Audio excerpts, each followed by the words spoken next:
पर इन तीनों अंडों में से एक भी बेटी निकली तो मैं तुझे अपने साथ नहीं रखूंगा।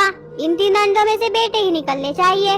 देखिए जी, इन तीनों अंडों में से जो भी निकले वो भगवान की ही मर्जी होगी, इसमें मेरा कोई हाथ नहीं है। इतना बोलकर चिंटू चिड़ा वहाँ से चला जाता है। तभी उन तीनों अंडों में से 2 अंडे फूट जाते हैं और उनसे 2 बेटियां निकलती हैं। हे भगवान, ये क्या हो गया? अब मेरे पति इन दोनों बेटियों को देखकर मुझे घर से निकाल देंगे, फिर मुझे अपने बच्चों से दूर रहना पड़ेगा। नहीं नहीं, मैं अपने बच्चों से दूर नहीं रह सकती। मैं ऐसा करती हूँ, चिंटू जी के आने से पहले ही इन दोनों बेटियों को कहीं छिपा आती हूँ। इतना बोलकर टुनटुनी दोनों बेटियों को दूसरी जगह पर ले जाकर छिपा देती है।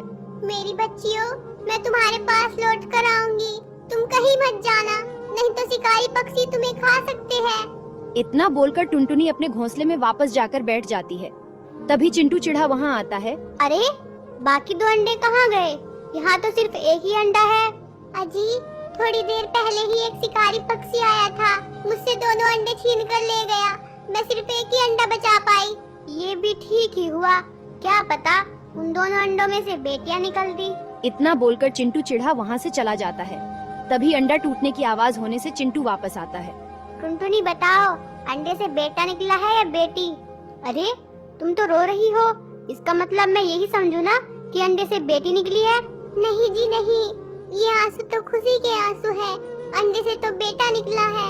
अरे वाह, अंडे में से बेटा निकला है। आओ बेटा, मैं तुम्हें जंगल में घुमाने ले चलता हूँ। इतना बोलकर चिंटू चिढ़ा अपने बेटे